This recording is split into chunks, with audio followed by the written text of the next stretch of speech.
long before the idea of dynasties, before written language fixed memory into symbols, and before history could be traced through names and dates. There was only the river. Across the wide northern plains of what would later be known as China, a restless waterway carved its path through layers of pale yellow soil, shaping a landscape that was at once generous and unforgiving. This river, later called the Yellow River, did not move with reassurance or predictable calm. It shifted, surged, and changed course without warning, carrying life in one season and destruction in the next. To live beside it was to accept uncertainty as a permanent condition, and from this uneasy relationship, one of the world's earliest civilizations slowly emerged. The land through which the Yellow River flowed was formed from loess, a fine, wind-blown soil deposited over countless millennia. This soil was light, fertile, and remarkably easy to cultivate, yet it was also fragile, prone to collapse under heavy rain or sudden flooding. When the river overflowed, it did not merely spill gently across its banks. It tore through fields, reshaped hillsides, and buried entire landscapes beneath thick layers of silt. Villages could vanish in a single season, familiar paths erased without warning. The river was known to abandon its course entirely, carving new channels across the plains and leaving behind dry beds where crops once grew. Life along the Yellow River was never fixed, and permanence was an illusion learned only through loss. Despite these dangers, people were drawn to the river's edge. The same soil that collapsed so easily could, when stable, produce abundant harvests. Early communities discovered that millet, resilient and well-suited to the climate, could sustain them through long winters and unpredictable seasons. Slowly and cautiously, they settled near tributaries and elevated ground, choosing locations that balanced access to water with a measure of safety. These early settlements were small, flexible, and prepared for change. They were not designed to last forever, but to endure long enough to be rebuilt when necessary. Homes reflected this understanding. Many dwellings were partially dug into the earth, using the insulating qualities of the soil to protect against cold winters and intense summer heat. Walls were formed from packed earth and wood, roofs supported by simple frames and covered with thatch. These structures blended into the land rather than dominating it. Villages clustered closely together, not from crowding, but from necessity. Proximity allowed people to respond quickly to danger, share labor, and support one another when disaster struck. Survival was never an individual achievement, but a collective one. Life unfolded through careful observation. People watched the river constantly, learning to recognize subtle changes in its behavior. A darker current might signal heavy rains upstream. A sudden stillness could precede a violent surge. Knowledge was not written down, but held in memory and passed through story. Elders recounted past floods, seasons of scarcity, and moments of recovery, embedding lessons into the shared consciousness of the community. These stories were not entertainment. They were warnings, guides, and reminders that vigilance was essential. The unpredictability of the Yellow River demanded cooperation on a scale that few other environments required so early. No single household could build defenses strong enough to withstand flooding alone. Dikes, embankments, and channels required many hands and constant maintenance. These structures were temporary by nature, repaired again and again as the river shifted. This labor forged strong social bonds. Cooperation was not idealistic or symbolic, but practical and unavoidable. Without it, survival was impossible. From this necessity emerged early systems of organization. Villages developed ways to assign labor, distribute resources, and resolve disputes. Leadership arose not through inherited power, but through demonstrated ability. Those who could organize work, interpret environmental signs, and guide communities through crisis gained trust. Authority remained flexible, dependent on competence rather than lineage. Leaders were expected to act, to respond, and to shoulder responsibility. Their legitimacy rested on outcomes, not titles. The river also shaped how people understood the natural world. Nature was not seen as benevolent or malicious, but as powerful and indifferent. The river did not punish or reward, it simply moved according to forces beyond human control. This fostered a worldview that valued humility and attentiveness. Order was not assumed to be permanent. It was something that had to be created repeatedly, defended against disruption, and restored after loss. Ritual practices emerged alongside practical measures. Seasonal ceremonies marked planting and harvest, acknowledging forces that could not be controlled. These rituals were communal and understated, reinforcing unity rather than hierarchy. They offered reassurance and continuity in a world where certainty was rare. Belief did not replace effort, but complemented it, helping communities endure fear and uncertainty without surrendering to despair. Children grew up immersed in this environment of vigilance and adaptation. From an early age, they learned to read the land, recognize warning signs, and respond collectively to danger. Education was not separate from daily life. Skills were acquired through participation, observation, and repetition. Knowledge was practical, situational, and deeply rooted in experience. This created a population attuned to its environment, capable of responding quickly and cooperatively to sudden change. Over generations, villages expanded and interacted more frequently.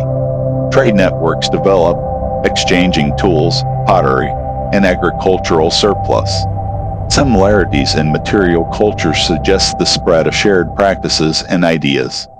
Though these communities did not yet conceive of themselves as part of the single civilization, a cultural pattern was forming, shaped by common challenges and responses.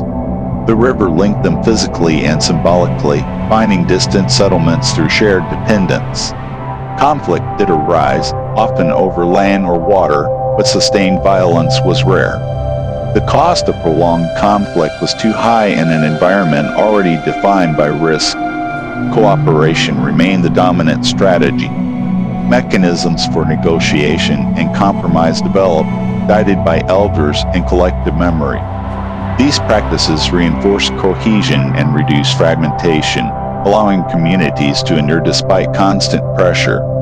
Time itself was understood differently along the Yellow River. The future could not be predicted with confidence. Memory mattered deeply, but it offered guidance rather than certainty.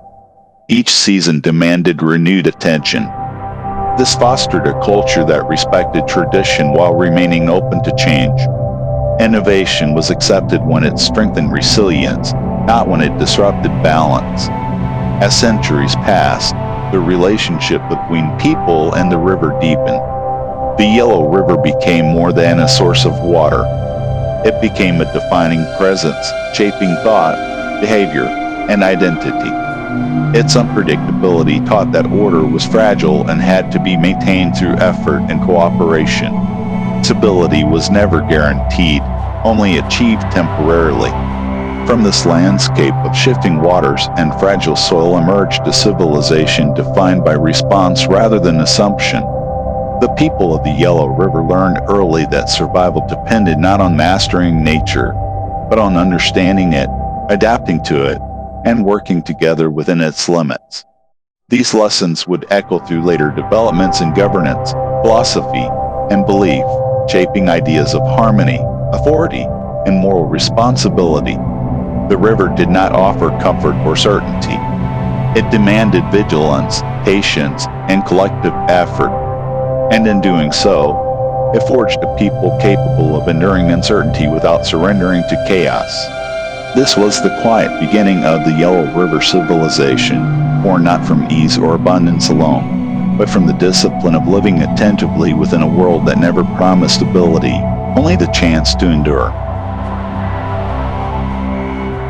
As communities along the Yellow River became more established, life gradually moved beyond the fragile stage of first settlement and entered a period defined by routine, labor, and careful adaptation to the land.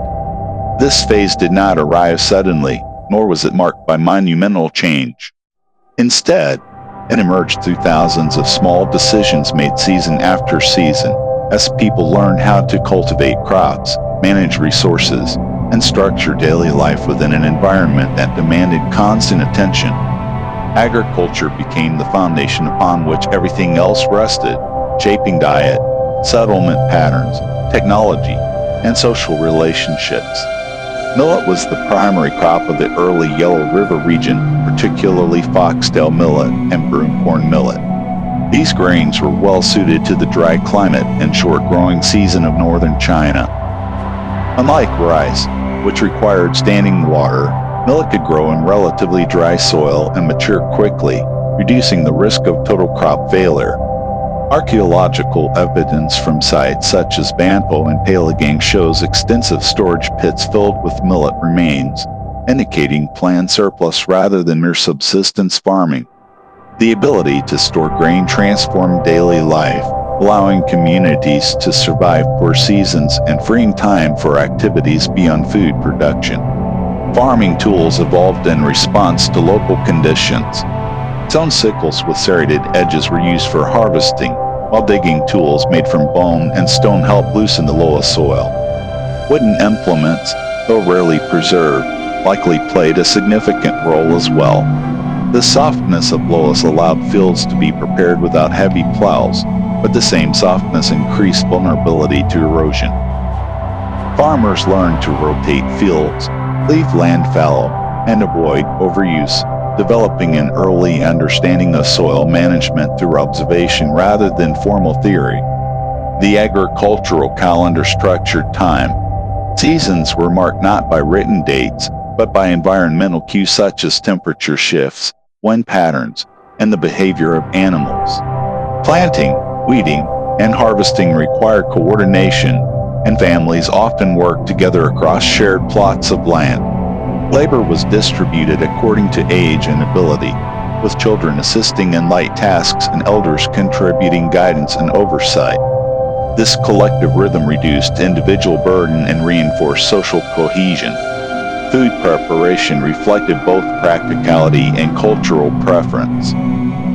Millet was ground into flour using stone grinding tools, then cooked into porridge or baked into flat cakes. Storage vessels made of pottery kept grain dry and protected from pests. The increasing refinement of pottery during this period reflects not only technological improvement but also the importance of storage in sustaining village life. Pottery styles varied by region but shared common features, suggesting communication and shared knowledge across communities. Diet extended beyond grain. Hunting, fishing, and gathering supplemented agricultural production. Remains of deer, wild boar, fish, and birds indicate a mixed subsistence strategy. Own tools and fishing implements suggest that rivers and streams were actively exploited. Seasonal availability influenced diet, reinforcing the need for storage and planning. This combination of farming and foraging provided nutritional diversity and resilience against crop failure. Homes within these villages were designed to support daily activities efficiently. Semi-subterranean houses provided stable indoor temperatures and protection from wind. Interiors were organized around hearths used for cooking and warmth. Storage areas were carefully placed to keep food dry and accessible. Outdoor spaces served as areas for tool making, food processing, and communal gatherings. The layout of villages reveals an emphasis on shared space rather than rigid boundaries between households. Social relationships were reinforced through daily cooperation. Tasks such as repairing homes, maintaining storage pits, and managing water runoff required coordinated effort. These activities strengthened bonds and created expectations of mutual support. Disputes inevitably arose, particularly over land use or resource distribution, but evidence suggests that resolution mechanisms favored negotiation over force. The cost of division was simply too high in an environment where cooperation was essential for survival. Craft production expanded as agricultural stability increased. Pottery became more standardized, with decorative patterns that may have held symbolic meaning or indicated group identity. Textile production began to develop using plant fibers and simple looms. Bone needles and spindle whorls point to early weaving practices. These crafts were not separate industries but integrated into daily life, performed alongside farming and food preparation. Burial practices during this period provide insight into social values. Graves were typically modest, with limited variation in goods. This suggests relatively low levels of social stratification. While differences in age and role existed, wealth accumulation was restrained. The dead were buried within or near settlements, reinforcing continuity between past and present generations. Ancestors remained part of community life, remembered rather than exalted. Water management remained a central concern. Small-scale channels diverted runoff away from homes and fields. Elevated storage areas protected grain from flooding. These measures required ongoing maintenance and collective oversight. Failure to manage water effectively could result in significant loss, reinforcing the importance of shared responsibility and attentiveness. Trade networks expanded gradually.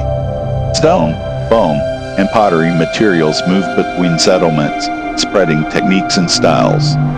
These exchanges were not large-scale commercial operations, but steady flows of goods that strengthened regional connections. Shared material culture across wide areas indicates increasing interaction and a growing sense of belonging to a broader cultural sphere.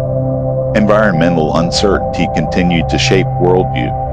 Unlike societies where agriculture encouraged assumptions of stability, Yellow River communities remained cautious. Preparation for loss was embedded into daily routines. Storage, redundancy, and adaptability were valued over surplus accumulation. This mindset influenced social norms, discouraging excess and promoting balance. Gender roles, while present, appear to have been flexible. Archaeological evidence suggests that both men and women participated in agriculture, craft production, and food processing. Division of labor existed but was shaped by practicality rather than rigid hierarchy. This flexibility increased resilience, allowing households to adapt when circumstances changed. Over time, villages grew larger and more complex. Some developed central areas used for gatherings, rituals, or storage. These proto-communal spaces foreshadowed later developments in social organization. Yet authority remained embedded in community rather than centralized power. Leadership was situational, emerging in response to specific needs. The fields of millet thus shaped more than diet. They structured time, organized labor, influenced social relationships, and fostered a culture of cooperation grounded in necessity. Daily life along the Yellow River was not easy, but it was deliberate. Each action reflected an understanding that survival depended on balance, foresight, and collective effort. Through these patterns of farming, craft, and cooperation, early Yellow River communities laid the groundwork for more complex forms of organization. The habits formed in fields and homes would later scale into systems of governance, belief, and authority. Long before states emerged, the rhythms of daily life were already shaping a civilization defined by resilience rather than certainty, and by shared effort rather than individual dominance. As life along the Yellow River settled into patterns shaped by farming, cooperation, and careful observation, people began to look beyond immediate survival and toward meaning. In a landscape defined by uncertainty, belief did not emerge as abstract philosophy or organized religion, but as a practical way of understanding the forces that shaped existence. Early spiritual life in the Yellow River region grew from memory, lineage, and the enduring presence of those who had lived before. Ancestors, rather than distant gods, became the first anchors of belief, linking the living to the past and providing continuity in a world where the future could never be assumed. For early communities, Memory was not something preserved in writing or monuments. It lived in stories, rituals, and repeated actions. Elders held a central role as keepers of knowledge, recalling floods survived, fields lost, and strategies that had allowed the village to endure. Over time, this respect for lived experience extended naturally to those who had died. The dead were not viewed as gone, but as part of an ongoing lineage that continued to influence the living. Remembering ancestors became a way of stabilizing identity, grounding the present in accumulated experience. Burial practices reveal how these beliefs took shape. Graves from Neolithic Yellow River sites such as Banpo, Janjai, and Donkey show careful placement of bodies, often oriented in consistent directions. Some individuals were buried with pottery vessels, tools, or ornaments, suggesting that these items held significance beyond practical use. The inclusion of grave goods implies a belief that the dead continue to exist in some form, requiring care or recognition. Yet these burials were modest, reflecting a worldview focused on continuity rather than glorification. The location of burials also mattered. Many graves were placed near or within settlements, reinforcing the idea that ancestors remained part of community life. They were not removed to distant sacred grounds but kept close, integrated into the daily landscape. This proximity allowed memory to remain active. Children grew up aware of those who came before them, learning names, stories, and lessons associated with specific individuals. In this way, belief was woven directly into social structure rather than separated into a specialized religious sphere. Ritual practices developed gradually around these ideas. Seasonal ceremonies likely included offerings of food or objects to honor ancestors, particularly during planting and harvest times. These moments reinforced lineage ties and reminded communities of their dependence on accumulated knowledge. Ritual was not performed to control nature, but to maintain harmony between the living, the dead, and the land. The goal was balance, not intervention. Animals played an important symbolic role in early belief systems. Archaeological finds include animal bones arranged in specific patterns, suggesting ritual significance. Pigs, dogs, and cattle appear frequently in burial contexts, possibly as offerings or symbolic companions. These animals were part of daily life, the sources of food and labor, but they also occupied a symbolic space, representing strength, protection, or continuity.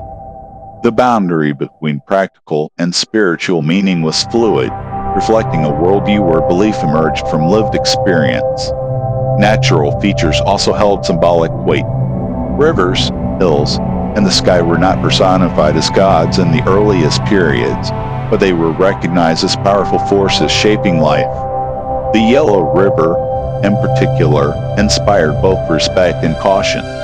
Its behavior reinforced the idea that unseen forces governed the world, forces that required acknowledgement rather than resistance.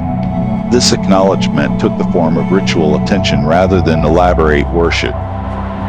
Fire held special significance within settlements.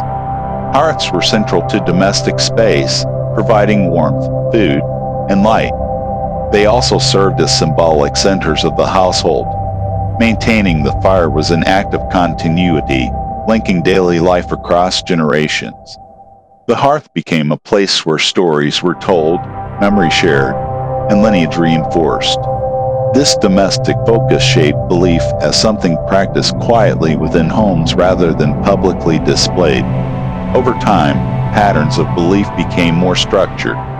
Certain locations within settlements may have been designated for communal rituals, though these spaces remain simple. There is no evidence of large temples or specialized priesthoods at this stage. Instead, ritual authority remained distributed, often led by elders or individuals with recognized knowledge. This prevented belief from becoming centralized or hierarchical, keeping it closely tied to everyday life. Shamanistic practices may have existed alongside ancestor reverence. Some artifacts suggest altered states, symbolic masks, or objects associated with trance-like rituals. These practices likely aim to interpret signs, communicate with unseen forces, or restore balance after disruption. Such figures would not have been separate religious elites, but community members who served specific roles during times of uncertainty. As villages grew larger and more interconnected, shared symbols and practices began to spread across regions. Pottery designs, burial orientations, and ritual objects show increasing similarity, indicating communication and shared belief structures. This cultural cohesion did not erase local variation, but it created a common framework for understanding life and death. Belief became a unifying force, linking communities through shared assumptions about continuity and responsibility. Ancestor reverence also influenced social behavior. Respect for elders was reinforced not only by practical necessity, but by spiritual significance. Elders represented living connections to the past, carrying memory that extended beyond individual lifetimes. This encouraged patience, restraint, and deference, shaping social norms that valued continuity over disruption. Decisions were guided by precedent as much as innovation. These belief systems provided emotional stability in a harsh environment. Loss was inevitable, whether through flood, famine, or illness. Ancestor-centered belief allowed communities to process grief without despair. Death did not signify disappearance, but transition. Those who died remained present through memory, ritual, and lineage.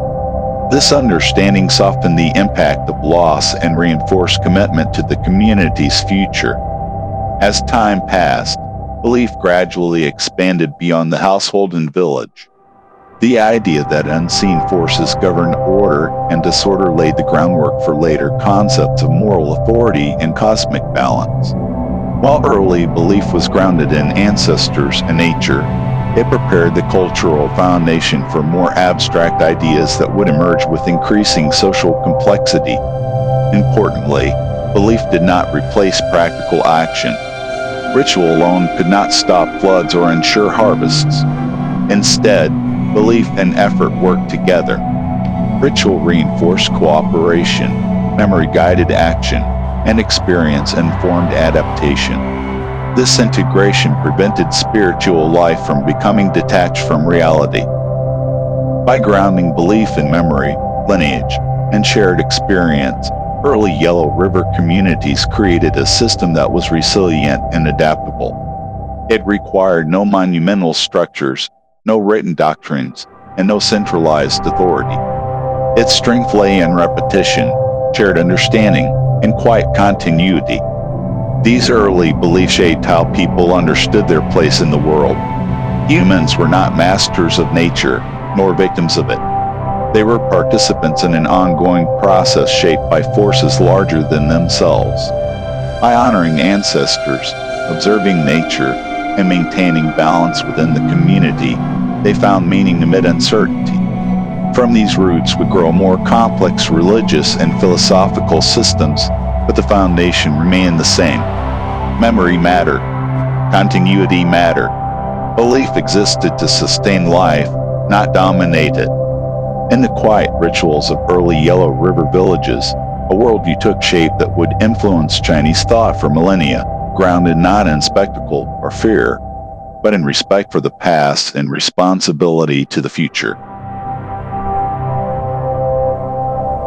As villages multiplied and networks of exchange spread across the Yellow River region, the scale of cooperation required to sustain life began to exceed what small, loosely organized communities could manage alone. Fields stretched farther from settlements, embankments grew longer and more complex, and disputes over land, water, and stored resources became more frequent.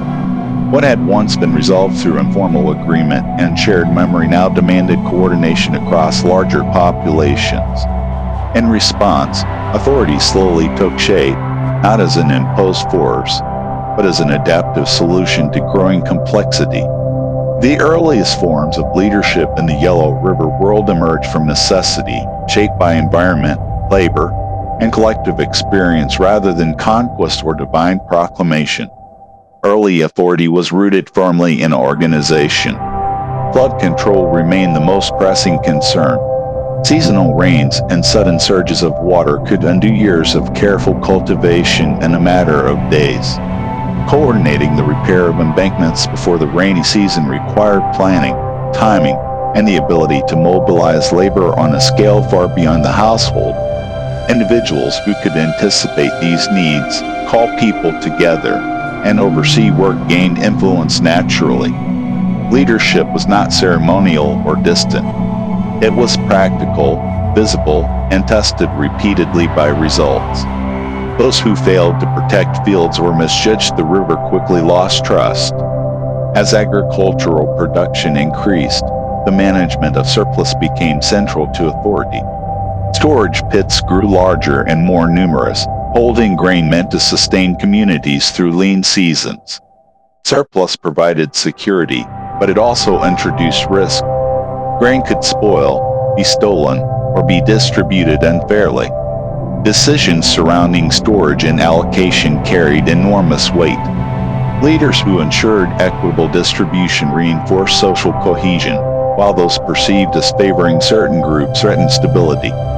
Authority therefore became closely linked to fairness and restraint, qualities essential in a society where imbalance could quickly lead to conflict. Archaeological evidence from late Neolithic and early Bronze Age sites such as Erlitou points to increasing social differentiation during this period. Larger residential structures, specialized workshops, and central buildings suggest the presence of individuals or groups with greater responsibility and access to resources. However, these differences remain limited. There is little evidence of extreme wealth concentration or rigid class divisions at this stage.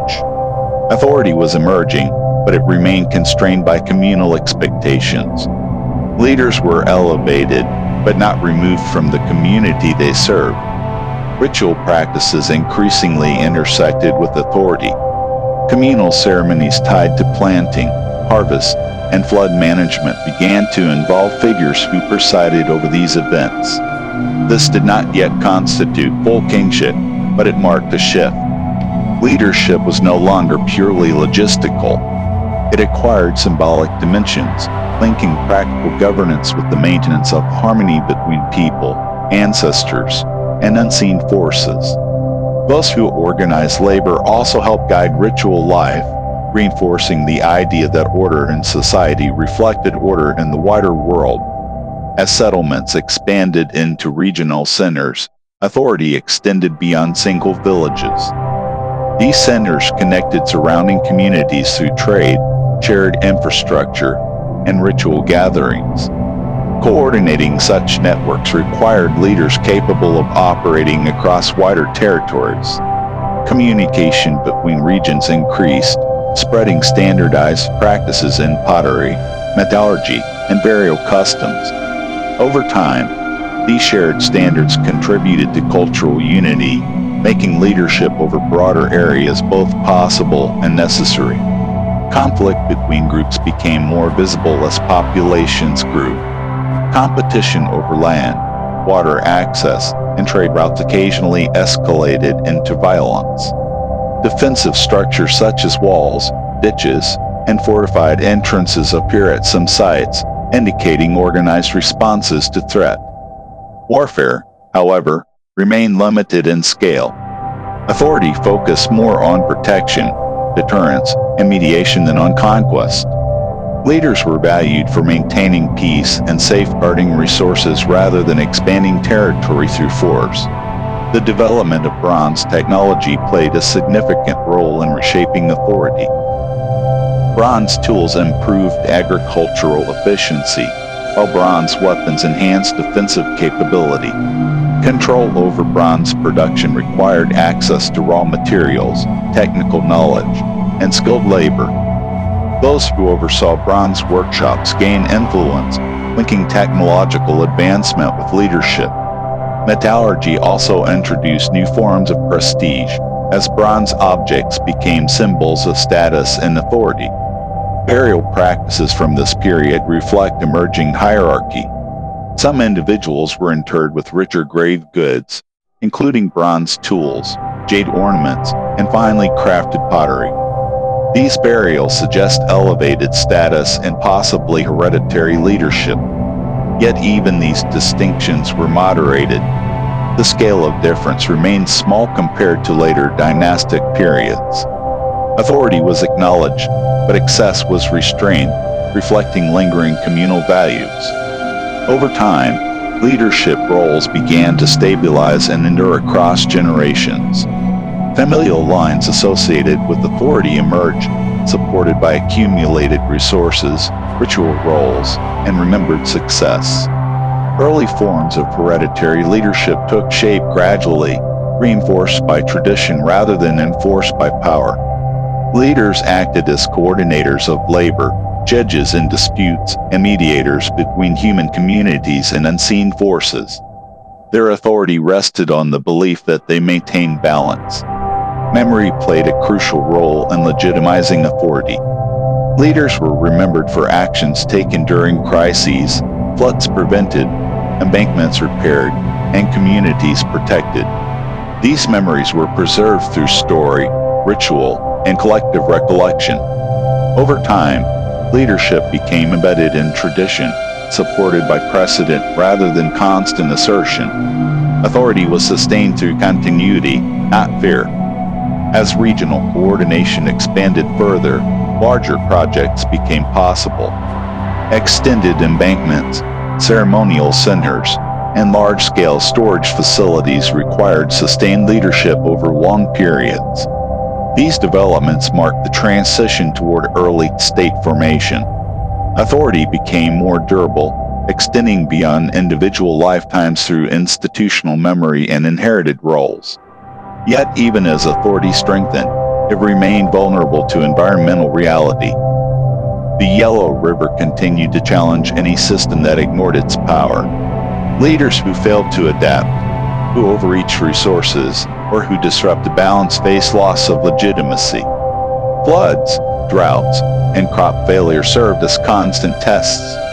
Authority was conditional, dependent on alignment with natural forces rather than domination over them. By the end of this phase, the Yellow River world stood at the threshold of kingship.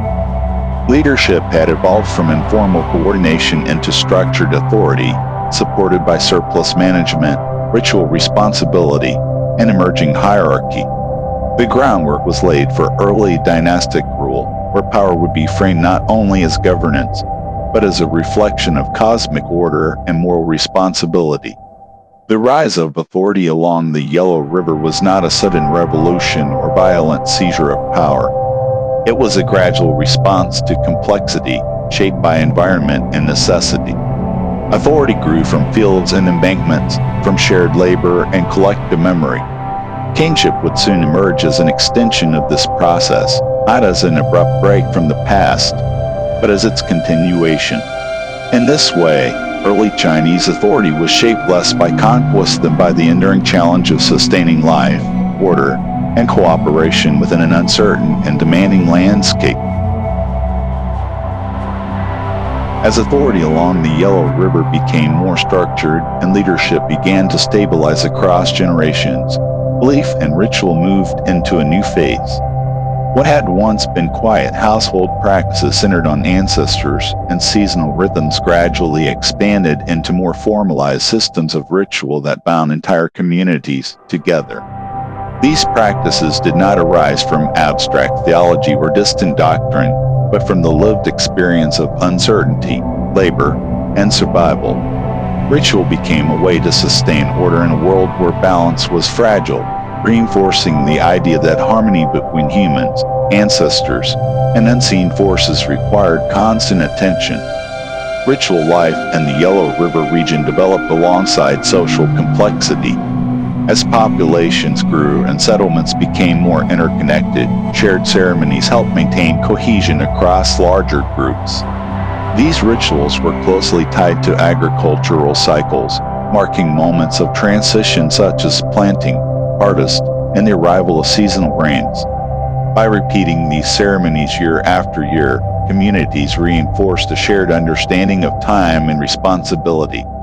Rituals did not promise control over nature, but they affirmed commitment to alignment with it. Ancestor reverence deepened during this period. Lineage became increasingly important as authority stabilized and leadership roles passed through families. Ancestors were no longer remembered solely as individuals, but as collective guardians of the community's continuity. Offerings of food, tools, and symbolic objects were made during ritual gatherings, acknowledging the ongoing presence of the dead within the living world. These practices reinforced loyalty to lineage and respect for inherited order. Sacrifice emerged as a central ritual act. Archaeological evidence suggests the use of animal sacrifice, particularly pigs, cattle, and dogs, in ceremonial contexts. These animals were valuable resources, and their ritual use reflected both devotion and restraint. Sacrifice was not an act of waste, but a deliberate offering meant to restore balance or seek favor from unseen forces. The choice of animals, the manner of their use, and their placement within ritual spaces followed established patterns, indicating shared rules and meanings. Ritual spaces became more distinct within settlements. Certain areas were designated for ceremonies, marked by altars, pits, or symbolic arrangements of objects. These spaces remained modest compared to later temples, but they represented an important shift. Ritual was no longer confined entirely to the household. It became a communal activity that reinforced shared identity and authority. Leaders often presided over these ceremonies, linking governance with spiritual responsibility. The relationship between ritual and authority strengthened. Leaders were expected not only to manage labor and resources, but to maintain harmony through proper ritual practice. Failure to perform ceremonies correctly or to interpret signs accurately could undermine legitimacy. Authority thus became moral as well as practical. Leaders were judged by their ability to sustain order in both visible and invisible realms. Divination practices began to appear during this phase. Objects such as bones, shells, and stones were used to interpret signs and guide decisions. These practices were not yet formalized systems, but they reflected a growing desire to understand forces beyond direct observation. Divination helped leaders make choices during uncertain times, reinforcing their role as intermediaries between the community and unseen powers. Fire played a central role in ritual life. Controlled fire symbolized transformation, renewal, and continuity. Hearths remain important within households, but communal fires were used during ceremonies to mark significant moments. Fire's ability to consume and transform made it a powerful symbol within a worldview shaped by cycles of destruction and renewal. Ritual objects became more standardized as practices spread across regions. Pottery vessels, jade ornaments, and bronze tools were crafted specifically for ceremonial use. Jade, in particular, gained symbolic importance due to its durability and rarity. Its smooth surface and resistance to decay made it a powerful symbol of permanence and moral integrity. The use of jade in ritual contexts reflects early associations between material qualities and spiritual meaning. Burial practices grew more elaborate during this period, reflecting evolving beliefs about death and status. Some individuals were buried with sacrificial animals or ritual objects, suggesting a connection between social position and spiritual responsibility. Yet these practices remain restrained, emphasizing continuity rather than glorification. Death was understood as a transition rather than an end, reinforcing the importance of proper ritual conduct. The natural world remained central to ritual understanding. Mountains, rivers, and celestial bodies were acknowledged as powerful forces shaping existence. While these elements were not yet personified as gods in a fully developed pantheon, They were recognized as sources of order and disruption. Ritual sought to acknowledge these forces rather than command them. Music and movement likely accompanied ceremonies, though direct evidence is limited. Drums, rattles, and rhythmic movement may have been used to coordinate group participation and mark ritual time. These sensory elements reinforced emotional connection and shared experience, deepening the impact of communal ceremonies. As ritual practices expanded, they helped regulate behavior. Social norms were reinforced through ceremonial repetition, encouraging restraint, cooperation, and respect for authority. Ritual provided a framework for understanding misfortune and success, linking outcomes to moral conduct and collective responsibility. This reinforced the idea that harmony required effort and attention. Over time, ritual life contributed to the formation of a shared moral order. Actions were evaluated not only by immediate consequences, but by their alignment with established patterns and expectations. This moral dimension strengthened authority and social cohesion, reducing conflict by providing shared standards of behavior. Importantly, ritual did not replace practical action. Flood control, agriculture, and defense remained grounded in labor and adaptation. Ritual complemented these efforts by reinforcing unity and resilience. Together, belief and action sustained communities through uncertainty. By integrating ritual into daily and communal life, early Yellow River societies created a framework that supported increasing complexity without fragmentation. Sacred order was not imposed from above, but cultivated through repeated practice and shared memory. This approach allowed belief to remain flexible, adapting to change while preserving continuity. As authority continued to develop, these ritual practices laid the groundwork for later religious systems and philosophical concepts. They shaped how power was justified, how responsibility was understood, and how humans related to forces beyond themselves. In the ceremonies of early Yellow River communities, the foundations of a moral and spiritual worldview were quietly established. Ritual, sacrifice, and sacred order thus became essential tools for sustaining life in an uncertain world. They provided meaning without illusion, structure without rigidity, and continuity without stagnation. Through these practices, early Chinese civilization learned to maintain balance not by denying uncertainty, but by acknowledging it and responding with shared intention and care. As ritual life became more structured and authority more stable across the Yellow River region, technological change began to reshape society in ways that were subtle at first, but deeply transformative over time. Among these changes, none was more significant than the gradual adoption of bronze technology. The use of bronze altered how people worked, how power was displayed, and how society organized itself. It did not arrive suddenly or replace older practices overnight, but emerged through experimentation, trade, and accumulated knowledge, eventually becoming a defining feature of early Chinese civilization. Before bronze became widespread, communities relied primarily on stone, bone, and wood tools. These materials were familiar, locally available, and effective within certain limits.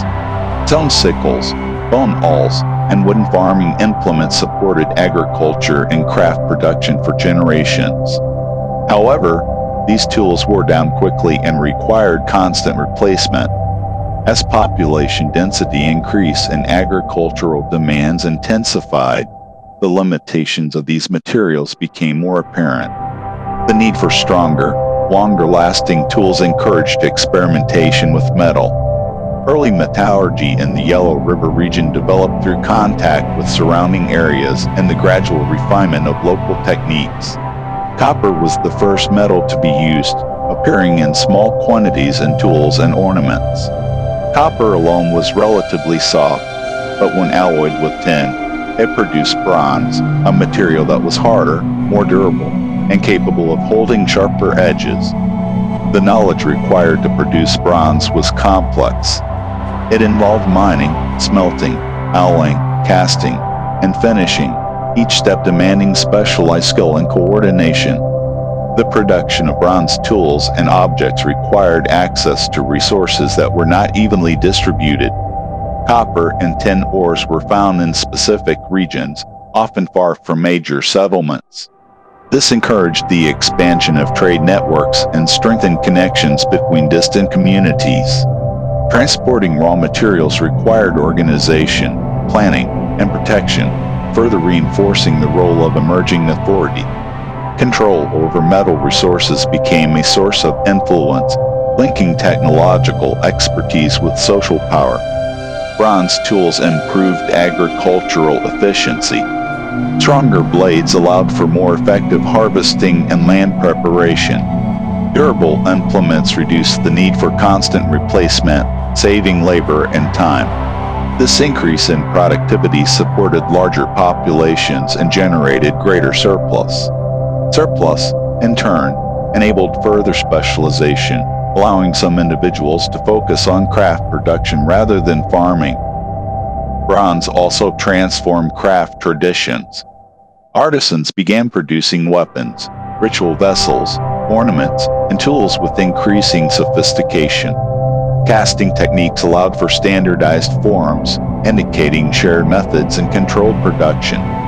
Molds were used to shape objects precisely, reflecting careful planning and technical mastery. These developments marked a shift from household-level production toward workshop-based craft activity. Craft specialization introduced new social distinctions. Individuals skilled in metallurgy, pottery, jade working, and textile production gained recognition and status. Their work was essential to both daily life and ritual practice. Over time, access to certain crafted objects became associated with authority and prestige. Bronze items, in particular, were often reserved for leaders or used in ceremonial contexts, reinforcing emerging social hierarchies. Jade continued to play an important symbolic role alongside bronze. Unlike metal, jade was difficult to shape, requiring long periods of grinding and polishing. Its durability and smooth surface made it a symbol of moral integrity and continuity. Jade objects were often used in ritual and burial contexts, linking craftsmanship with belief.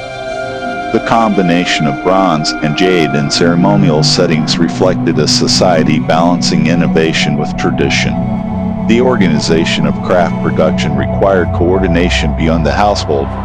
Workshops needed steady supplies of raw materials, fuel, and labor.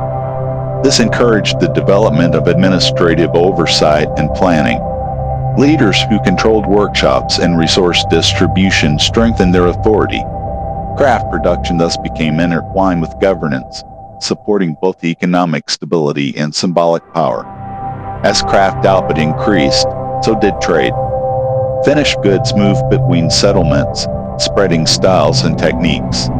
Similar bronze forms and decorative patterns appear across wide regions, indicating communication and shared standards. These exchanges reinforce cultural cohesion and strengthen regional identity. Craft objects became carriers of meaning as well as utility. Social stratification became more visible during this period. While early communities had emphasized relative equality, the control of resources, skills, and surplus gradually introduced layers of status. Leaders, artisans, farmers, and laborers occupied distinct roles. These divisions were not rigid at first, but they marked an important transition. Society was becoming more complex, requiring clearer organization and expectations. Burial practices reflect these changes. Some individuals were buried with bronze weapons, jade ornaments, and finely crafted pottery, indicating elevated status. Others received simpler burials. These differences suggest that social position was increasingly recognized and commemorated. However, access remained limited. The scale of inequality was restrained, reflecting ongoing communal values. Bronze also altered approaches to conflict and defense. Weapons made of bronze were more effective than stone alternatives, improving both protection and deterrence. This increased the capacity for organized warfare, though large-scale conflict remained relatively rare. Authority continued to prioritize stability over expansion, using force primarily to defend resources and maintain order. The symbolic importance of bronze extended beyond its practical uses. The process of transforming raw ore into a refined object carried powerful meaning.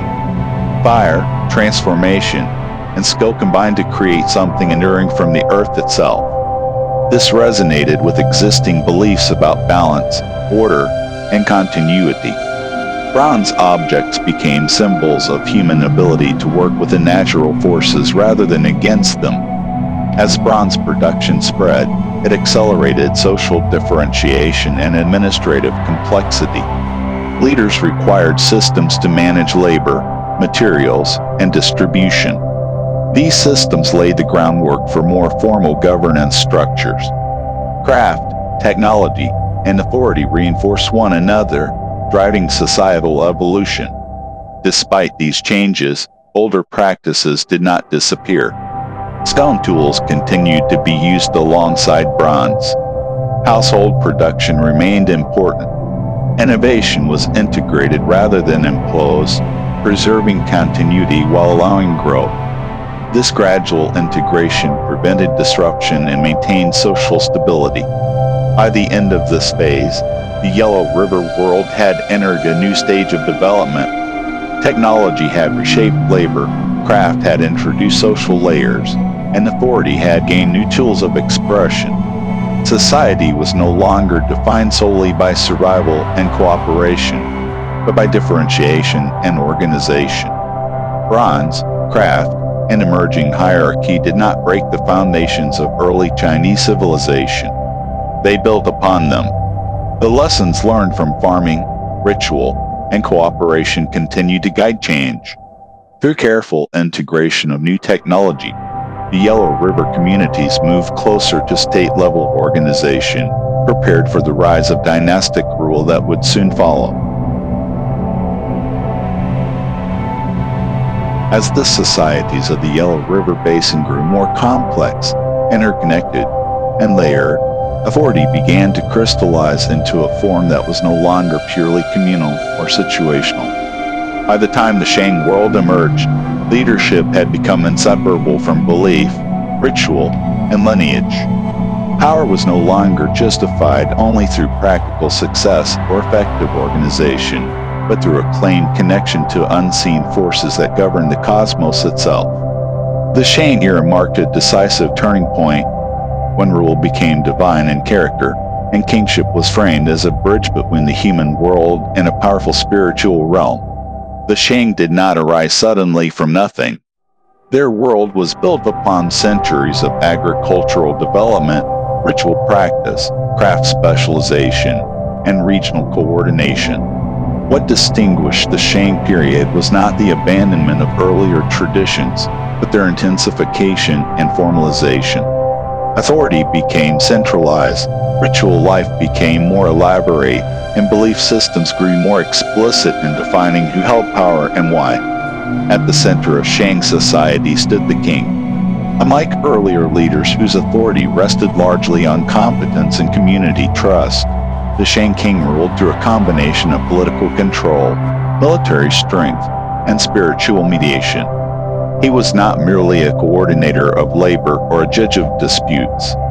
He was believed to communicate directly with ancestors and powerful spirits, seeking guidance on matters of war, harvest, weather, and governance. This role elevated kingship beyond human accountability alone and placed it within a cosmic framework. The Shang worldview was populated by a vast spiritual hierarchy. At its highest level stood Shangdi, a supreme ancestral power associated with authority, fate, and natural forces. Below Shangdi were royal ancestors, deceased kings and lineage founders who continued to influence the living world. These ancestors were not abstract figures. They were active participants in daily affairs, capable of granting favor or inflicting misfortune. Maintaining their approval was essential for stability. Ritual became the primary means of communication between the living and the spiritual realm. The Shang court was a center of constant ceremonial activity. Offerings of food, wine, jade, and bronze objects were made to ancestors and spirits. Animal sacrifice played a central role, with cattle, sheep, pigs, and dogs offered during major ceremonies. In some cases, human sacrifice also occurred, reflecting a belief that life itself could be exchanged to restore balance or secure divine favor. These rituals were not symbolic gestures alone. They were acts of governance. Decisions about warfare, settlement, agriculture, and construction were often preceded by divination and sacrifice. The king's ability to correctly interpret spiritual messages and act upon them reinforced his legitimacy. Success confirmed divine support. Failure raised questions about ritual accuracy or moral alignment. Divination reached its most formal expression through the use of oracle bones. Tortoise plastrons and ox scapulae were prepared, inscribed with questions, and heated until cracks appeared. These cracks were interpreted as answers from ancestral spirits. The questions recorded on oracle bones reveal the concerns of Shang rulers, ranging from military campaigns and harvest yields to illness, childbirth, and ritual timing. This practice represents one of the earliest known systems of recorded writing in East Asia. Writing itself became a tool of authority. Oracle bone inscriptions preserve not only questions and outcomes, but names, dates, and ritual procedures. Literacy was restricted to specialists, reinforcing centralized control over knowledge. Writing did not yet serve literature or philosophy. It served power, memory, and divine communication. Through writing, the Shang state extended its control across time as well as space. The Shang capital functioned as both political and ritual center. Large palatial complexes, workshops, and ceremonial spaces were constructed, often using rammed earth foundations. These centers coordinated regional networks of tribute, labor, and military force. Surrounding settlements supplied food, raw materials, and manpower, reinforcing a hierarchical structure with the king at its apex. Bronze technology reached extraordinary levels during the Shang period. Massive ritual vessels were cast using complex piece mold techniques, producing forms unmatched elsewhere at the time. These vessels were not everyday objects. They were symbols of authority and divine connection, used exclusively in ritual contexts. Control over bronze production was tightly linked to royal power, as access to metal resources and skilled artisans was centralized. Military organization also expanded. The Shang maintained standing forces equipped with bronze weapons, chariots, and armor. Warfare was both practical and ritualized. Victories were attributed to ancestral favor, while defeats were interpreted as signs of spiritual imbalance. Warfare served not only territorial goals, but ritual needs, including the acquisition of captives for sacrifice. Social hierarchy during the Shang era became more pronounced. At the top stood the royal lineage, followed by nobles, warriors, priests, artisans, and farmers. Below them were captives and laborers. Despite this hierarchy, society remained tightly organized around lineage and obligation. Loyalty flowed upward through kinship ties and ritual participation, reinforcing stability. Burial practices vividly reflect Shang beliefs. Royal tombs were vast and elaborate, containing bronze vessels, jade objects, weapons, chariots, animals, and human attendants. These tombs were designed to sustain the king in the afterlife, reflecting the belief that power and responsibility continued beyond death. Common burials remained simpler, but all reflected a shared understanding of continuity between worlds. The Shang worldview framed order as something maintained through correct ritual, proper hierarchy, and ancestral favor. Natural disasters, military losses, or social unrest were interpreted as signs that harmony had been disrupted. The solution was not rebellion or reform in the modern sense, but ritual correction. Authority depended on alignment with unseen forces rather than popular consent. Yet this system also carried vulnerability. Because legitimacy rested on divine favor, prolonged failure could undermine authority deeply. If harvests failed repeatedly or military defeats accumulated, the king's spiritual competence could be questioned. This tension planted the seeds for later transformations in Chinese political thought. Despite its rigidity, the Shang system provided stability for centuries. It unified political control, religious belief, technological mastery, and military organization into a single framework. The king stood at the center of this system, not as a god, but as a mediator between realms, responsible for maintaining balance through ritual and action. The Shang world represents a moment when early Chinese civilization fully embraced the idea that power was sacred, inherited, and cosmically grounded. Authority was no longer provisional or purely practical. It was ritualized, recorded, and embedded in belief. This transformation reshaped society permanently, setting patterns that would be challenged, refined, and reinterpreted by later dynasties. From the fields of millet and the embankments of the river, early cooperation had grown into divine kingship. The Shang did not abandon the lessons of uncertainty and adaptation learned by their ancestors. They redefined them, placing human authority within a vast spiritual order that promised stability, meaning, and continuity in a world still shaped by unpredictable forces. As the Shang world reached its height, one of its most enduring contributions quietly took shape, not in stone monuments or sweeping conquests, but in marks carved into bone and shell. Writing emerged not as a tool for storytelling or personal expression, but as a method for recording communication between humans and the unseen forces believed to govern the world. In this context, writing was never neutral. It was sacred, deliberate, and tightly bound to power, memory, and meaning. Through it, the Shang transformed spoken uncertainty into recorded decision, giving form to thought and permanence to belief. The earliest Chinese writing developed from symbols long used in ritual and identification. Marks once painted on pottery or carved into ritual objects gradually evolved into standardized characters. This process was not sudden. It unfolded slowly as symbols were reused, refined, and recognized across regions. By the Shang period, these symbols had become a functional writing system capable of recording names, dates, actions, and outcomes.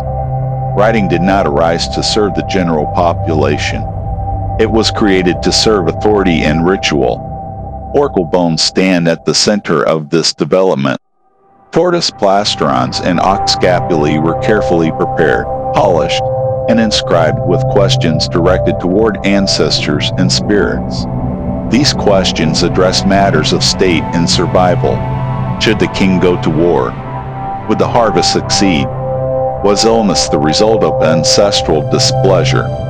Was a ritual performed correctly? After inscription, the bones were heated until cracks formed, and these cracks were interpreted as answers. The results were then recorded alongside the original question, creating a permanent record of inquiry and response. This process transformed uncertainty into structure. Decisions that once relied on intuition or collective discussion were now mediated through recorded ritual. Writing allowed outcomes to be reviewed, compared, and remembered. Over time, patterns emerged. Certain rituals appeared effective, certain dates auspicious, certain ancestors more responsive. Writing thus supported not only belief, but administrative continuity. Knowledge accumulated across generations rather than disappearing with them. The individuals responsible for this work were specialists. Scribes and diviners occupied a unique position within Shang society. They possessed technical skill, ritual knowledge, and literacy. Their ability to read and write granted access to power unavailable to most of the population. Literacy was not widespread. It was restricted, reinforcing hierarchy and central control. Writing became an instrument of governance as much as belief. The content of oracle bone inscriptions offers rare insight into Shang concerns. The king asked about weather, military campaigns, childbirth, illness, dreams, hunting, sacrifice, and ritual timing. These records reveal a worldview where no aspect of life was separate from spiritual influence. Writing was used to negotiate with fate, to seek guidance, and to justify action. Each inscription reinforced the idea that order depended on proper alignment between human decision and cosmic response. Writing also formalized memory.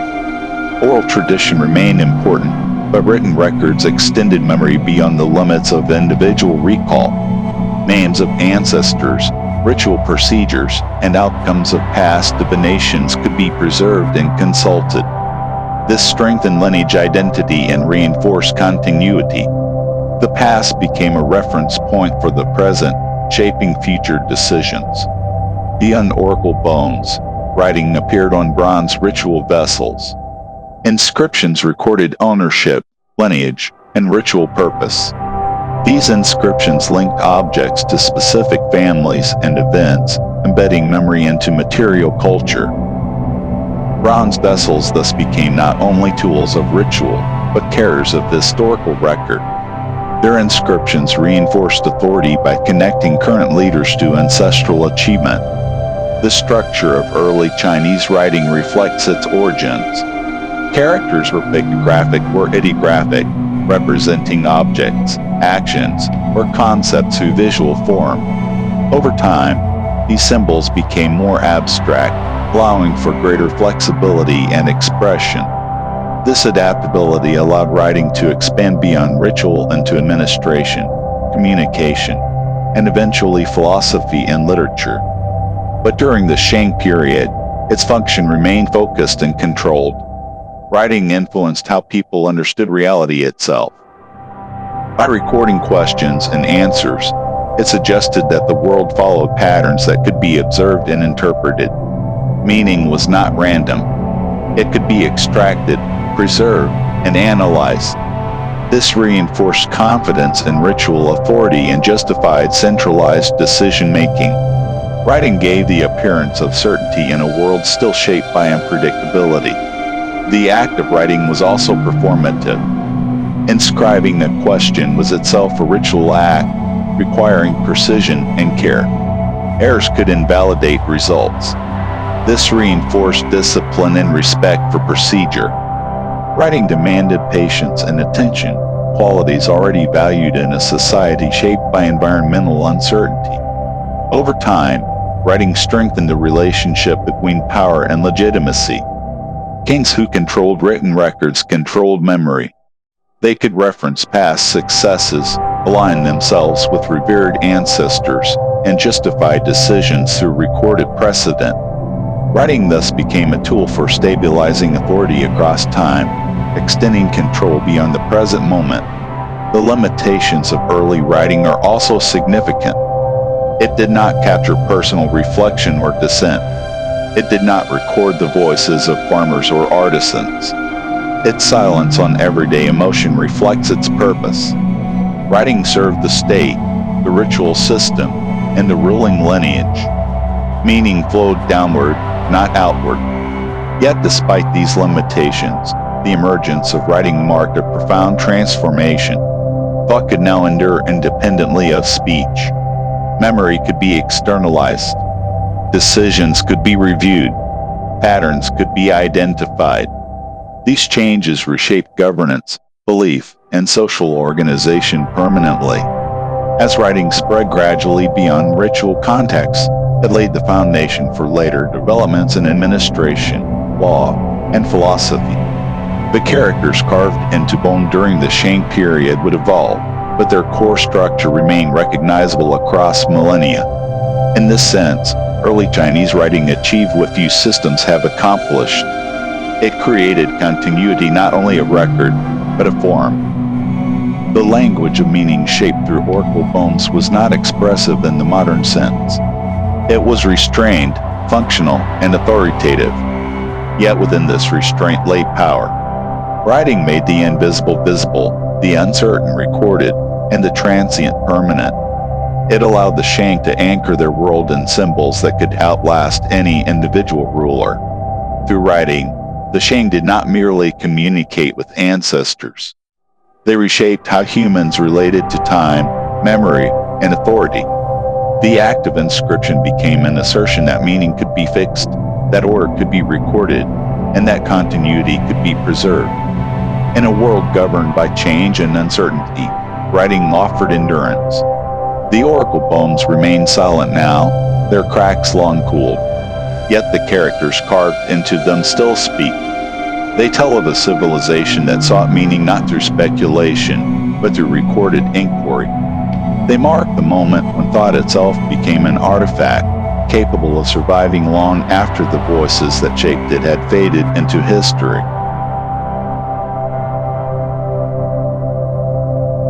As writing, ritual, and authority became firmly embedded within Shang society, another force began to shape the Yellow River world with increasing clarity: organized warfare. Conflict had always existed in some form, whether it small-scale disputes over land or defensive responses to threat. But during this period, war became structured, strategic, and inseparable from state power. Warfare was no longer a reactive necessity alone. It became a means of defining boundaries, asserting authority, and sustaining political order.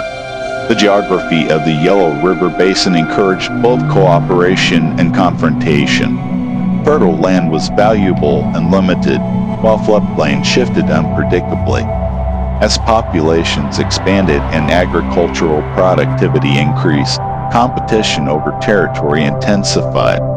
Settlements grew closer together, and regional centers emerged with the capacity to mobilize larger groups of people. In this context, conflict required coordination, planning, and leadership on a new scale. Military organization developed alongside state formation. Archaeological evidence from Shang sites reveals fortified settlements, defensive walls, and strategic placement of centers near river crossings or elevated terrain. These features suggest a deliberate approach to defense and control. Warfare was not random violence, but an organized activity embedded within political structure. Leaders who could protect their people and resources strengthened their legitimacy. Weapons technology advanced rapidly during this period. Bronze metallurgy allowed for the production of spears, axes, dagger axes, and arrowheads that were more durable and effective than stone equivalents.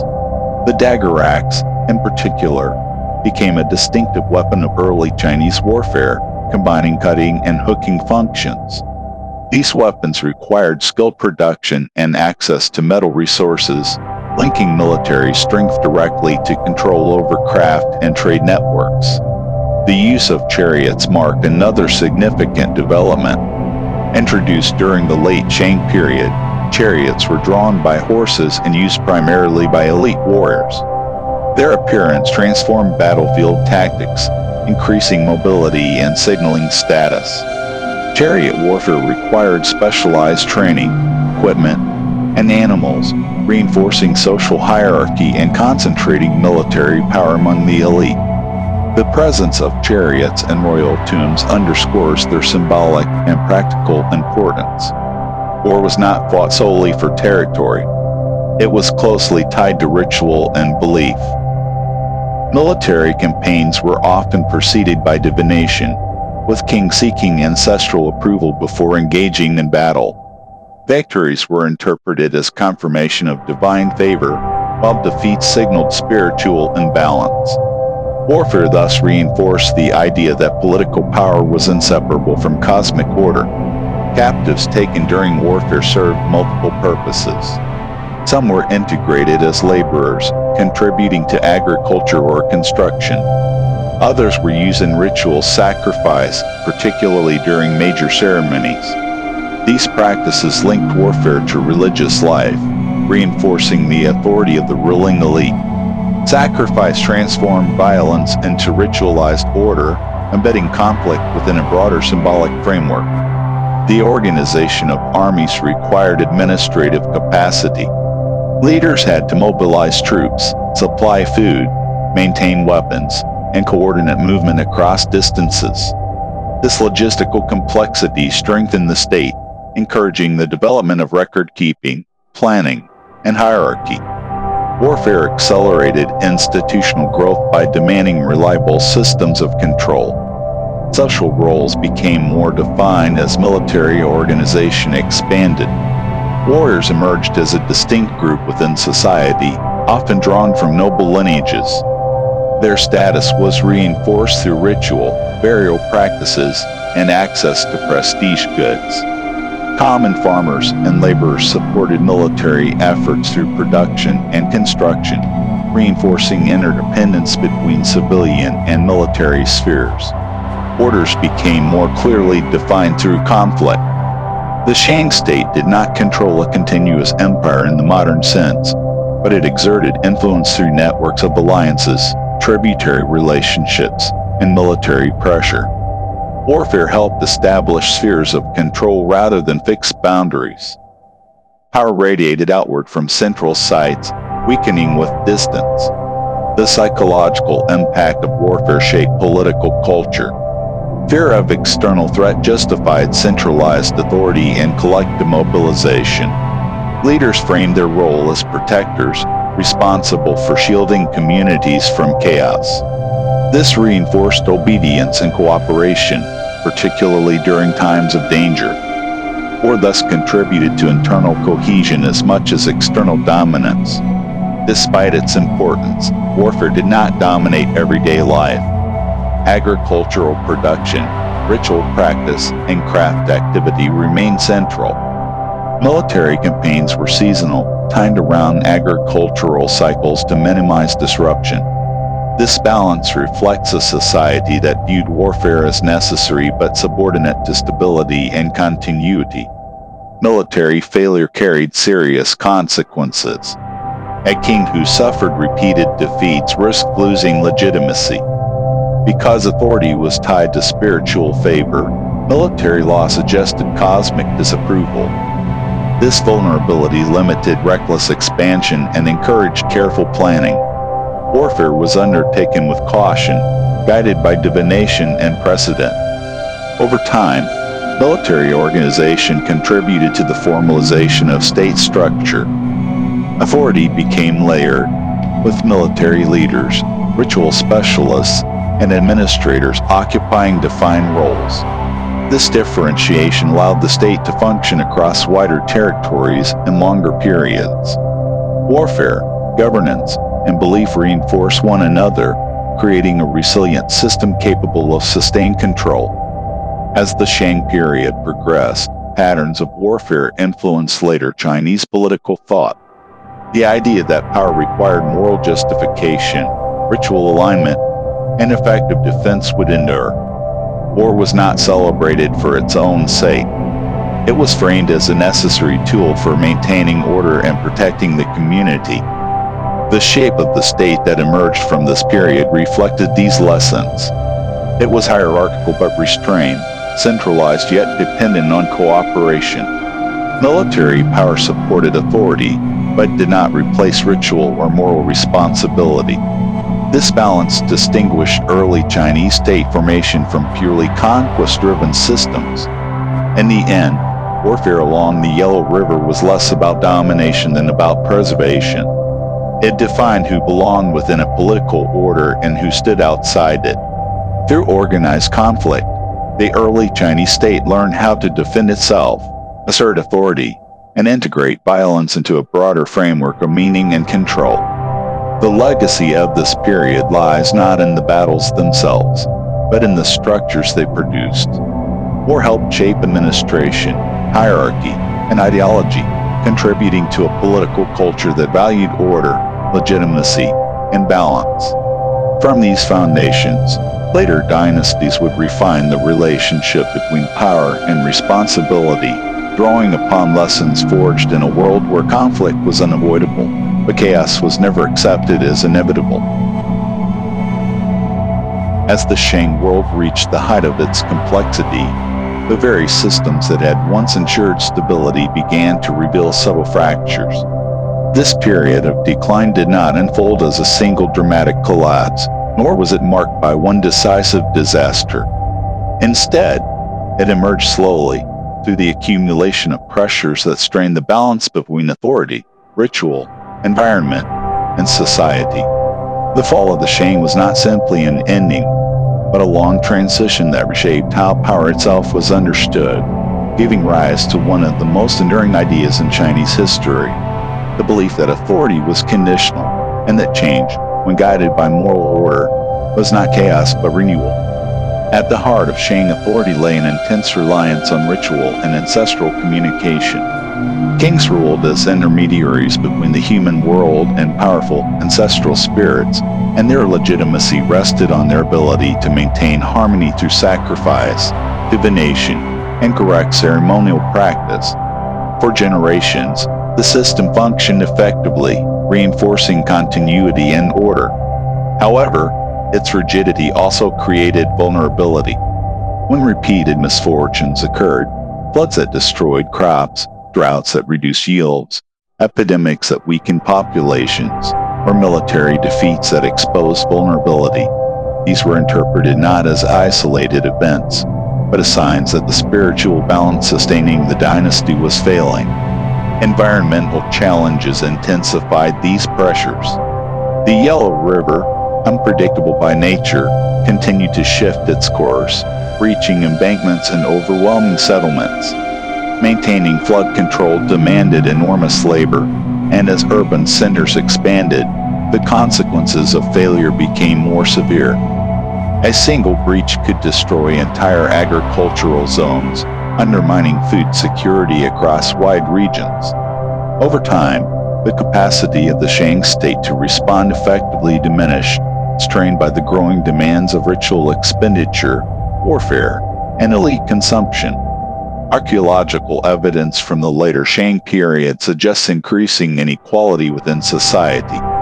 Royal tombs became larger and more elaborate, filled with bronze vessels, jade objects, weapons, chariots, animals, and human sacrifices.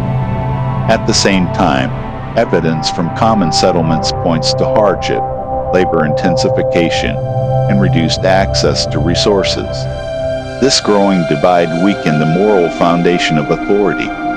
Earlier leaders had been closely tied to communal welfare, but later rulers appeared increasingly distant, both physically and symbolically, from the daily realities of farming life. Warfare, which had once reinforced authority and protected resources, became more frequent and costly. Campaigns required sustained mobilization of labor and material, disrupting agricultural cycles and exhausting communities. Military defeat carried not only practical consequences, but profound symbolic weight. Each loss was interpreted as a withdrawal of ancestral favor, reinforcing doubt in the king's spiritual competence. The system that once legitimized power now amplified its fragility. At the same time, neighboring groups beyond the Shang heartland grew stronger and more organized.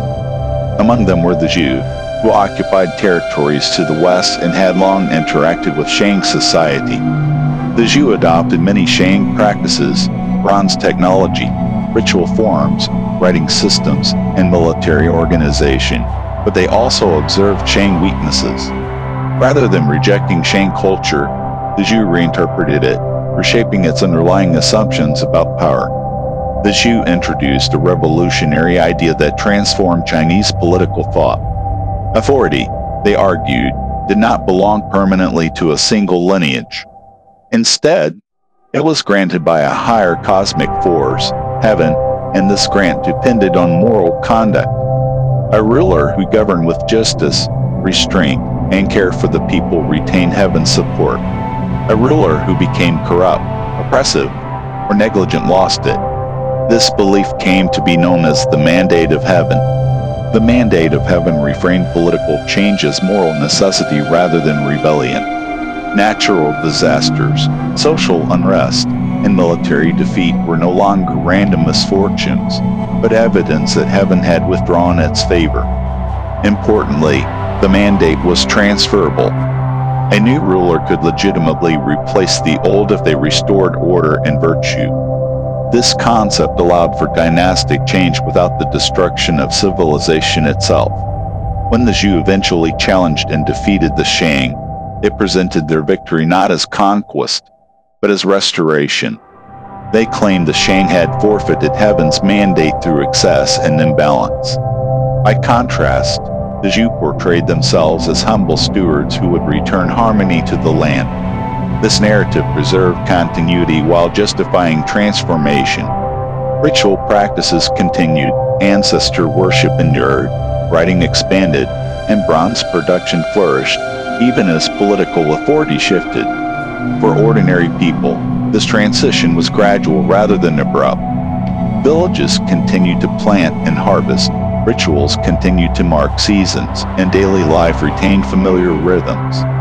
Dynastic change occurred primarily at the level of elites, while the underlying social fabric remained intact. This layered stability allowed Chinese civilization to absorb political transformation without collapsing into chaos. The decline of the Shang thus became a lesson rather than a catastrophe. It demonstrated that authority required moral responsibility as well as ritual precision. Power could not rely solely on ancestry or spiritual claim. It had to be justified through action, fairness, and care for the broader community. This idea introduced accountability into governance, encouraging restraint and reflection among future rulers. The mandate of heaven also shaped how history itself was understood.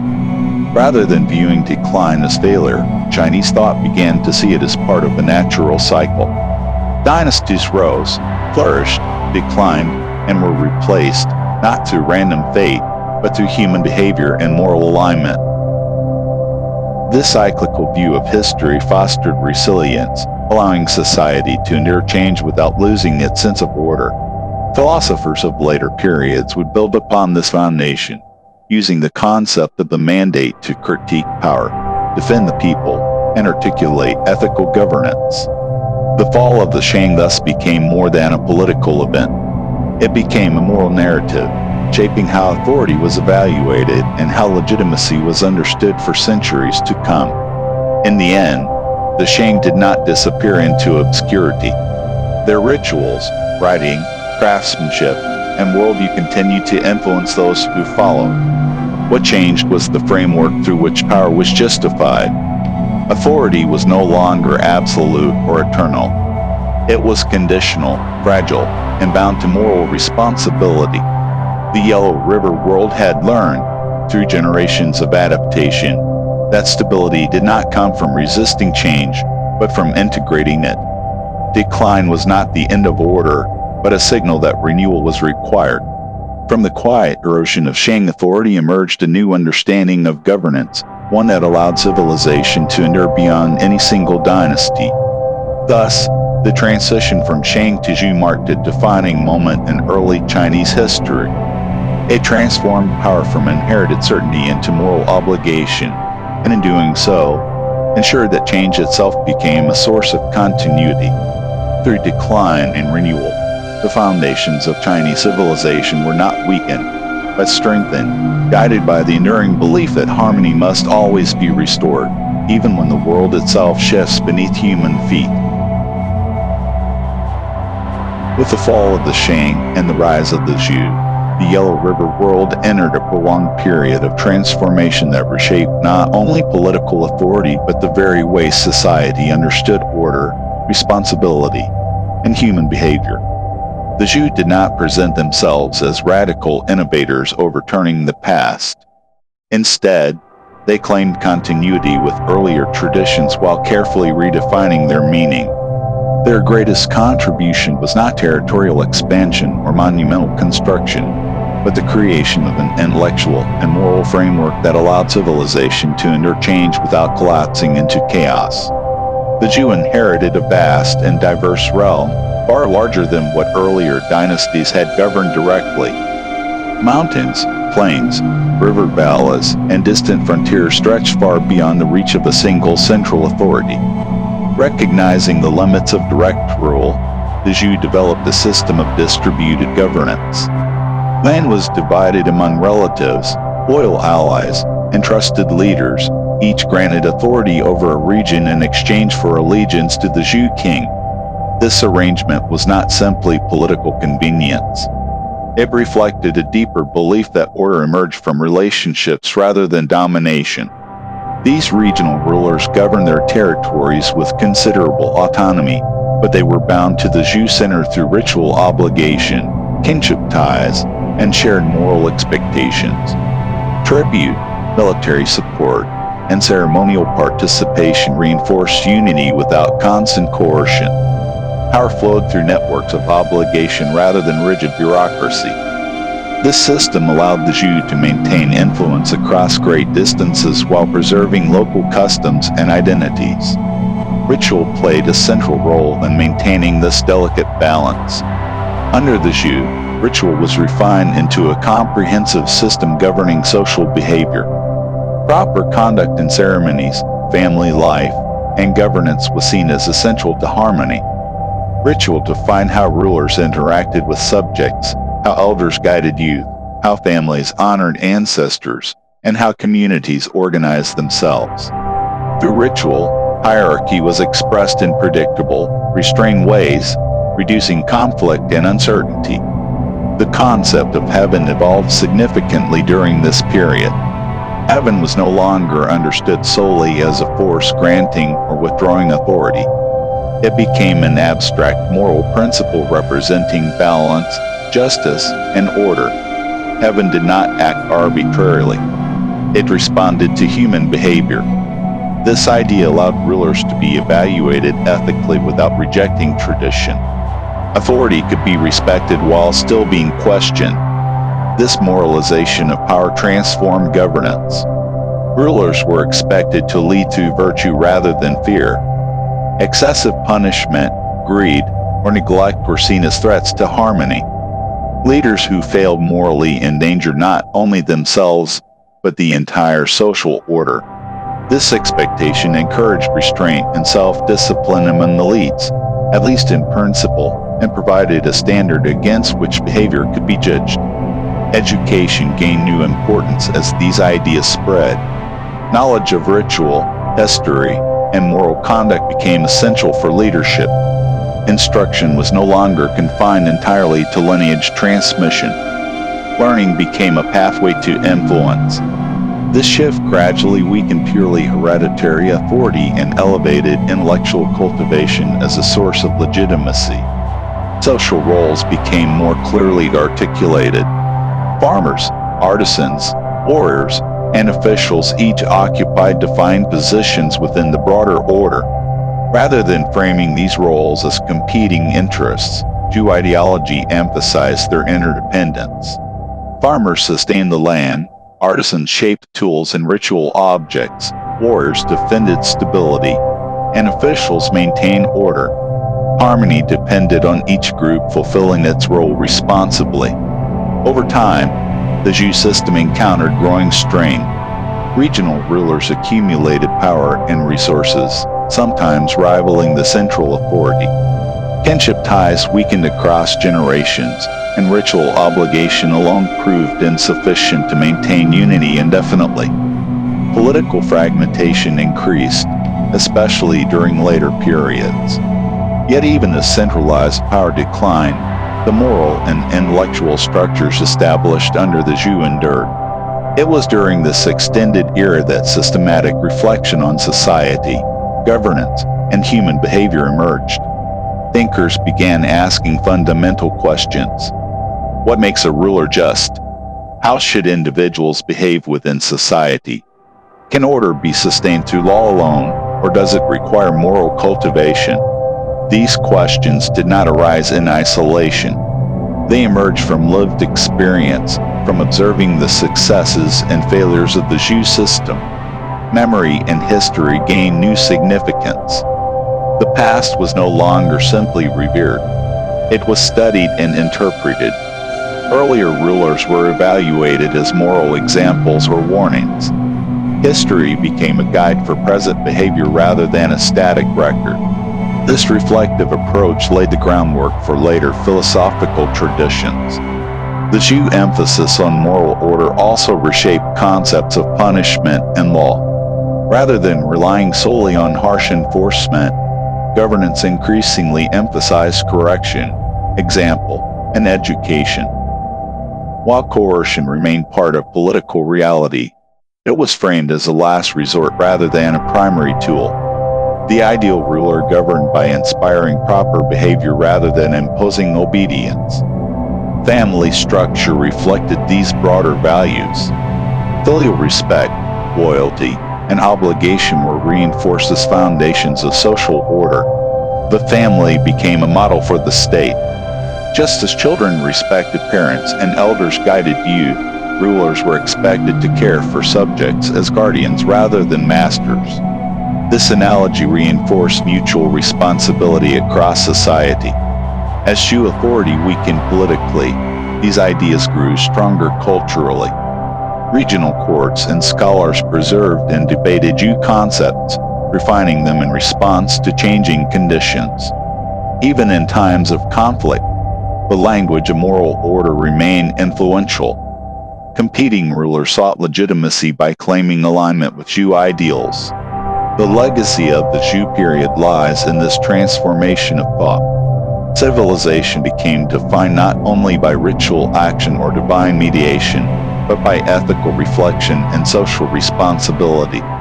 Order was no longer maintained solely through sacrifice or force. It was sustained through values, education, and shared understanding. Later dynasties would repeatedly return to Zhou principles when seeking stability or reform. Philosophers would reinterpret Zhou concepts in new contexts, adapting them to changing realities.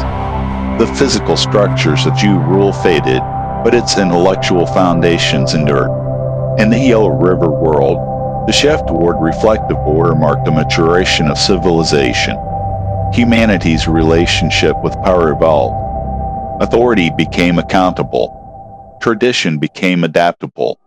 Change became survivable. Through this process, Chinese civilization developed a unique resilience, capable of absorbing transformation without losing continuity.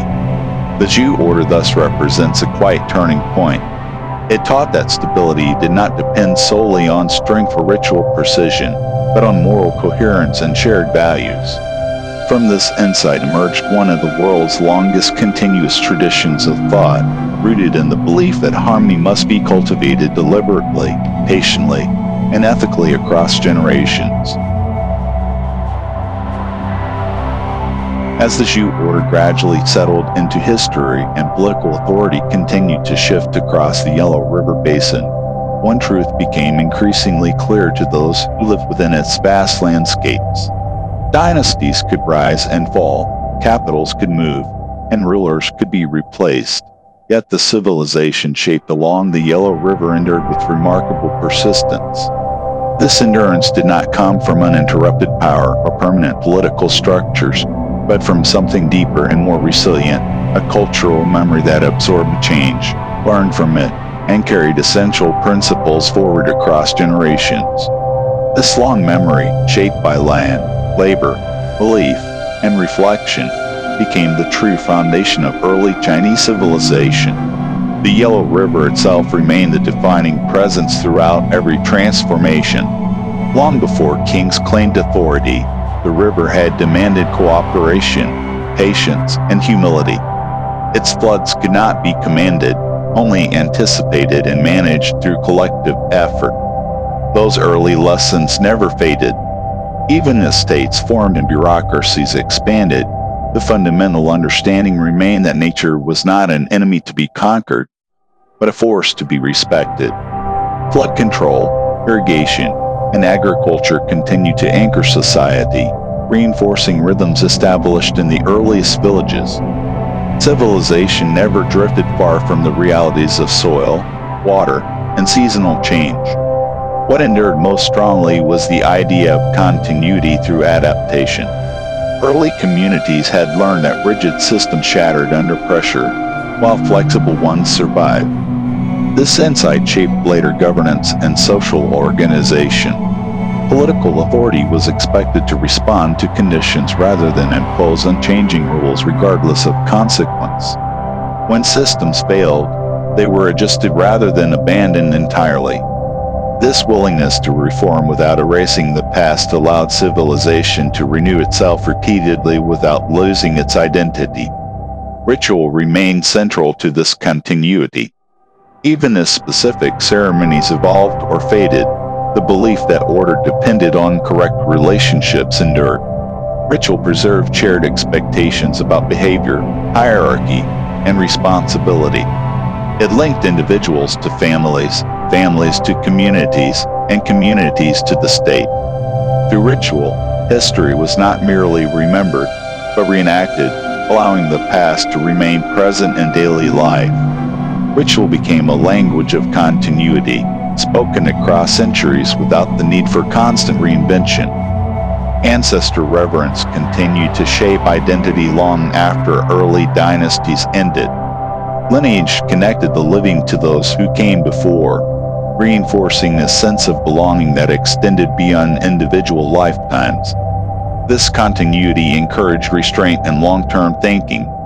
Decisions were made with awareness of inherited responsibility, reinforcing the idea that actions carried consequences beyond the present moment. The past was not distant or abstract, but a living presence woven into everyday choices. Writing expanded far beyond its ritual origins. What began as communication with ancestors became a tool for administration, law, education, and reflection. Written records preserve memory across generations, allowing knowledge to accumulate rather than vanish with each lifetime. Through writing, history itself became a teacher. Past successes and failures were recorded, studied, debated, and used to guide present action. This reflective relationship with history became a defining feature of Chinese civilization, distinguishing it from cultures that treated the past as static or irrelevant. The mandate of heaven continued to shape political thought long after its first articulation. It provided a framework for understanding change without surrendering order. Authority remained powerful, but never absolute. Rulers were expected to govern with virtue, restraint, and responsibility. Natural disasters, unrest, and collapse were interpreted as warnings rather than meaningless tragedy. This belief encouraged accountability and limited excess, reinforcing the idea that power existed to serve harmony rather than personal ambition. Philosophical inquiry flourished as these ideas matured.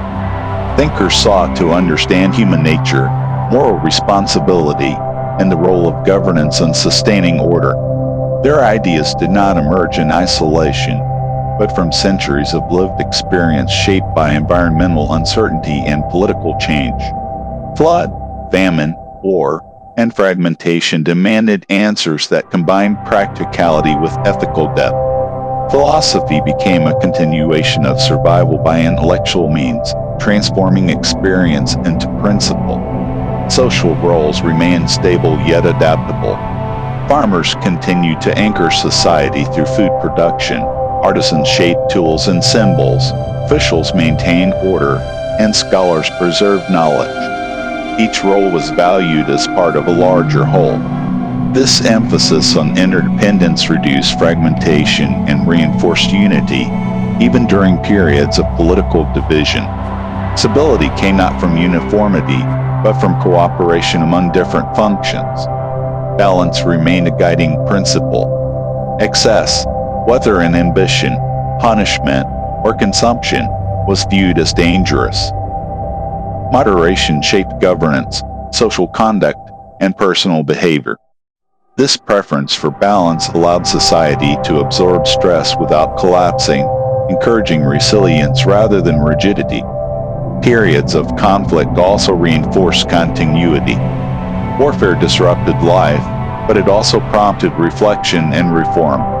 Each collapse carried lessons that inform renewal. Civilization learned from failure, incorporating those lessons into evolving systems. In this way, decline became a source of strength rather than destruction. The Yellow River world developed a unique relationship with time.